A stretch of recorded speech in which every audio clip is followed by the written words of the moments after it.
할렐루야, 참 좋은 아침입니다. 오늘이 벌써 금요일인데요. 특별히 오늘이 더 행복한 이유는 다음 주에 추석이 있기 때문입니다. 여러분 행복하시죠? 기대는 우리를 행복하게 합니다. 하나님의 말씀과 약속을 기대함으로 소망을 품고 시작하는 아침이 되기를 축복합니다. 여러분 요즘 제가 유튜브를 통해서 자주 보는 채널은 애완동물을 주인이 찍어놓은 영상들입니다. 저는 강아지를 키우고 싶은데 제가 비염이 좀 심하거든요. 알러지가 있어서 개나 고양이를 키우는 것이 쉽지가 않습니다. 그러다 보니까 어쩔 수 없이 화면을 통해서 대리만족을 하는 거죠. 영상을 보다 보면 강아지들을 훈련시키는 모습을 볼 수가 있는데요.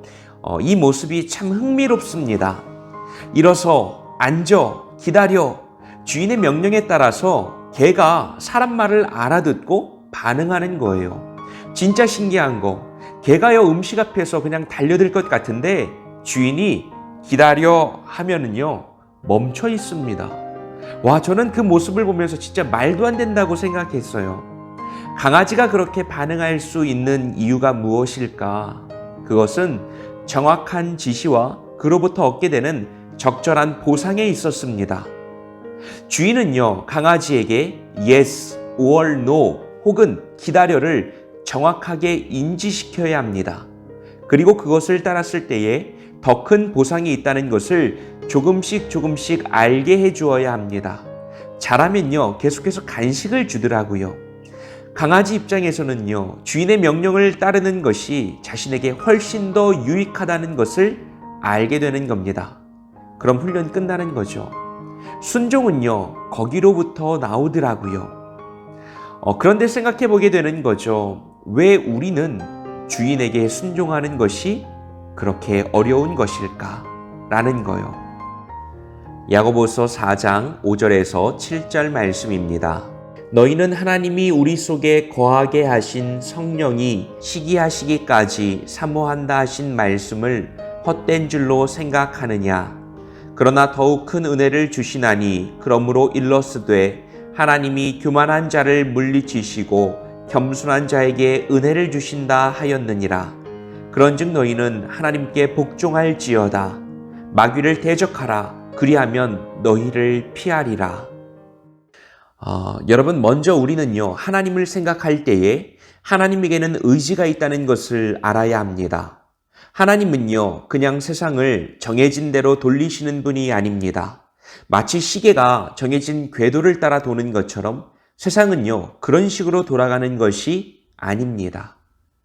역사는 늘 반복되고 우리들의 일상은 다람쥐가 쳇바퀴 돌아가는 것처럼 늘 뺑뺑이라고 생각할지 모르지만 하나님의 역사와 이 땅에서의 삶에는 분명한 목적이 있습니다.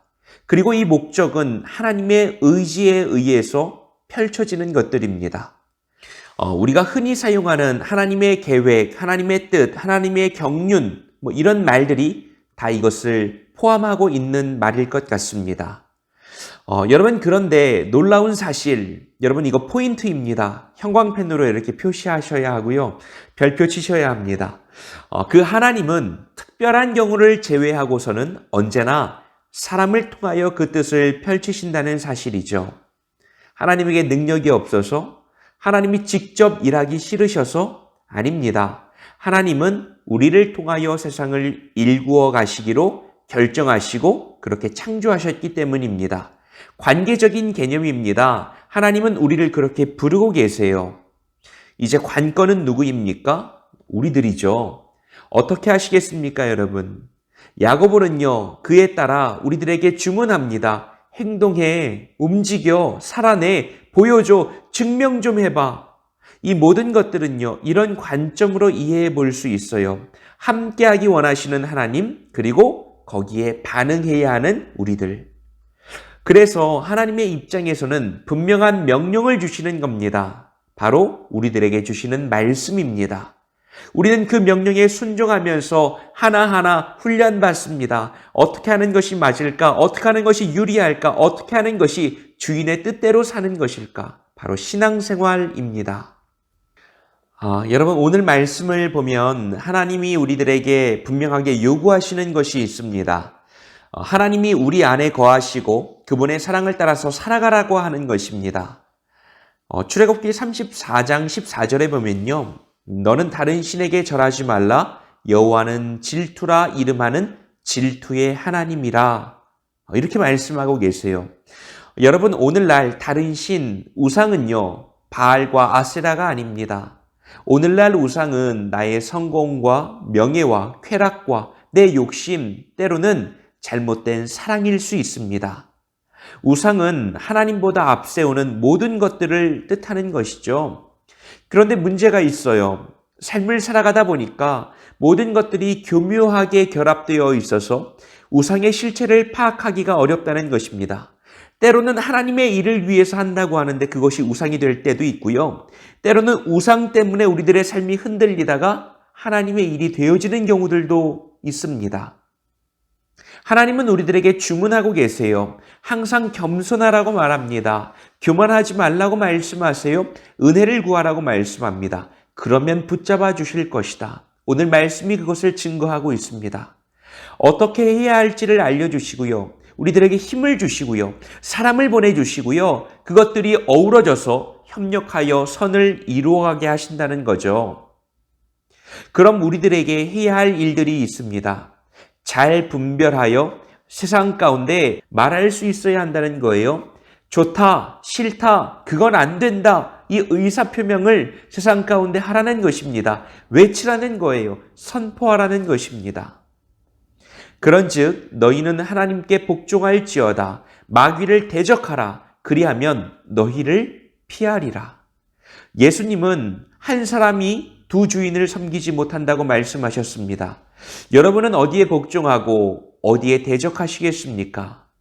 바라기는요, 말씀대로 하나님께는 예스를 복종하고요, 마귀에게는 노, 대적할 수 있는 우리들이 되기를 축복합니다.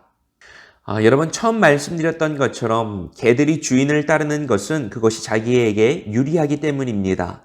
강아지들도요, 처음에는 불신이 있습니다. 간보기 하고요, 이렇게 눈치를 살핍니다. 그런데 차츰 깨닫게 되죠.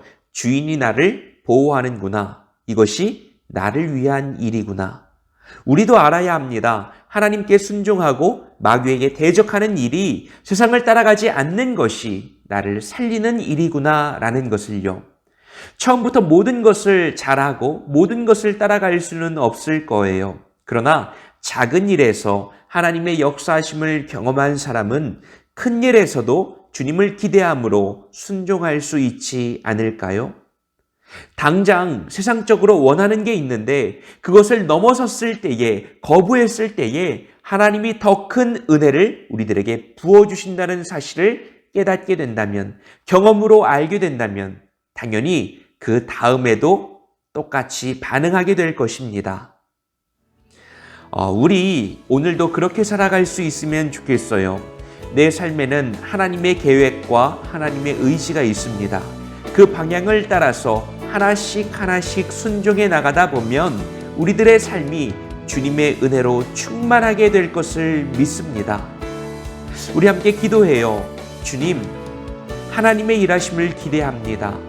세상의 유혹과 손짓 가운데 우리가 흔들리지 않게 하시고 주님을 따르고 주님을 바라보고 주님을 확신함으로 오늘도 내 삶을 통하여서 하나님이 일하실 수 있도록 순종하는 우리들의 삶이 될 수 있도록 나를 붙들어 주옵소서.